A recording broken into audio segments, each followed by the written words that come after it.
Alright, what's up everybody? Welcome back to the channel. Hopefully you guys are having an awesome week. I'm still kind of congested, but I'm getting over the sickness. I'm not down with this sickness, I'm getting over it. Anyways, so I'm gonna start on the next mod. I don't know when this video will be finished, but this is at least gonna be the start to the next mod, which is, well, not that box, wrong box. It's this box over here. So, I am taking off the stock Brembos on the back and switching to a Wilwood, which is still a 4-piston. So let's unbox this here. So these are the brackets for the new Wilwood calipers. Here are the 4-piston Wilwoods. Let me get this out of the bag so you can see just how nice these are. Super high quality finish. These are, man, I've always wanted the Wilwoods. And I can't believe I'm actually putting them on a car that comes with Brembos, but man, these are sweet looking. So let's take these out. And then in this little baggie, we've got the pads in there. Pads. Under here, I'm assuming the rotors. So here are the rotors. Comes with stainless steel housing brake lines. Some brackets to hold the brake lines. Here are the rotors.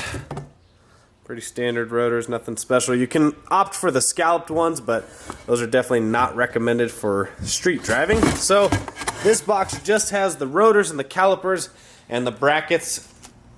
So essentially what I can get started on right now is jacking up the rear. Obviously put the parking brake on first. Jack up the rear, get the tires off, and start dismounting the Brembos and the rotors.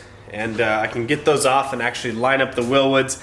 Now I'm still waiting for the actual installation kit from HHP, which includes some new sway bar bushings, toe end links, and something else. I can't remember exactly off the top of my head, but I'll go over it when that stuff comes in. But I'm gonna get started on this tonight. Now, if you're asking, why in the hell would you switch Brembos to Wilwoods? Well, simple answer is, these Brembos are just too large to fit a 15-inch wheel. Now, with the Wilwoods, I still have to do some grinding, but you're still actually able to fit a 15-inch wheel.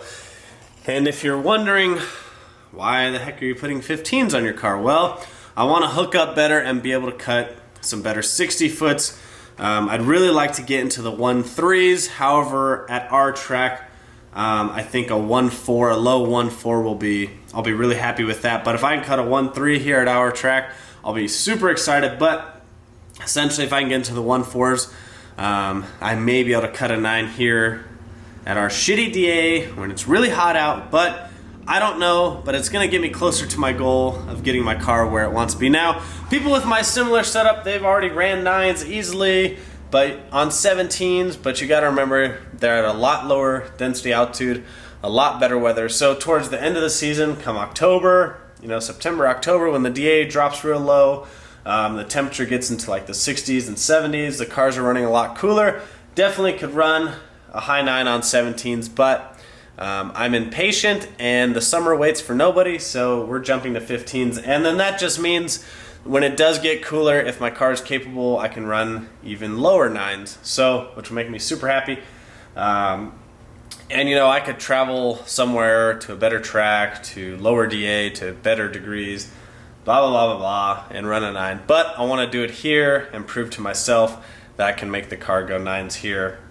Be a big accomplishment for me. And that'll really put the car exactly where I want it to be, and I can just enjoy it from there. And yeah, so I think the next step for me is 15s, and let's get this install started.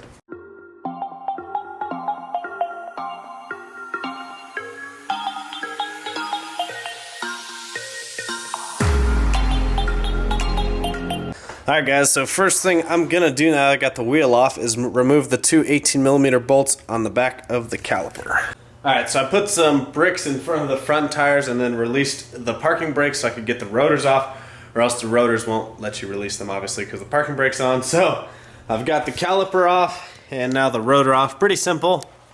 So now we need to take the brake line off, put it on the Wilwood, but I'm going to line up the Wilwood first, kind of see where we're at, and then we'll get going on it. Okay, so to get these brackets to line up, I actually have to lower this rear trailing arm here. So I've actually got to lower that out of the way, so we'll get that moved out real quick. Alright, so we've got the Wilwood bracket in there, and you actually use the OE bolts to mount that bracket, and you want to put some blue Loctite on there, and then torque these OE bolts to 48 foot-pounds, so we're going to torque those down now. So nothing can ever be easy, right? God, I'm sweating like crazy. So to get the correct centering of the actual caliper, you have to add some shims. So just little washers. There's thick and thin ones. So right now I put one thick one and one thin one on each bolt. So we'll line those up and see if that centers the caliper, and then if that does, we'll take the bracket back off and finally put on Loctite and then torque it down. But you kind of have to play with how far off they should be. So we're gonna add those and then we'll see if that fits. Here's what it looks like. So now I just need to put the pads in and switch the brake line over. Alright, so the Wilwoods are mounted, pads are in, and now I'm going to put the brake line fitting on the back of the caliper, and then we will switch the brake line over to the Wilwood. Alright, so for right now I just have the brake line zip tied up and out of the way because when I get the wheel on, some stuff is going to move, and I didn't want to set it just yet. There is a bracket for the brake line. Probably have to bend it just a little bit because it didn't sit right when I did test fit it, but the brake line is on there. See if you can see it's hooked to the back. I put the trailing arm back on. So essentially there it is. Like I said, I'm still waiting for the HHP install kit, which comes with smaller sway bar end links, different bushings, couple different changes so that the wheels can fit, and then I have to figure out how much trimming I have to do. Things like up here, I think you have to trim some of this. On the bottom side you have to trim. I think you may have to trim some of this. I can't remember exactly. But when the kit comes in, I'll make a video on it. I'm not gonna video doing the other side because it's pretty much the same thing, just flipped. It's a lot of, not a lot, but there's a little bit, definitely trial and error. It's not a full bolt-on package. For the most part it's bolt-on, but when you're putting a small 15-inch wheel on anything, when you're making a conversion for the brakes that aren't OEM, there is going to be some things you have to change. So it's not a complete bolt-on kit. There is some stuff you have to play with, so just know that going into it. But for what I did, it was actually pretty easy. Like I said, I may have to go back and kind of adjust some things to make sure everything's sitting right. But for now, it's in there. I'm not going to video the other side. Hopefully you guys enjoyed that. And hopefully the wheels will be in soon and the HHP kit will be here soon so we can kind of get everything situated and make sure everything fits. And then we can see the final form of the Sneaky Cat for this season. And we can chase that 9 here in Amarillo. So hopefully you guys liked that video. If you did, give it a big thumbs up. If you're new to the channel, make sure you subscribe. Make sure you always follow me on Instagram and Snapchat at Vanvy39. And for the next 2 weeks, I'm trying to get these posters out so we can do new ones.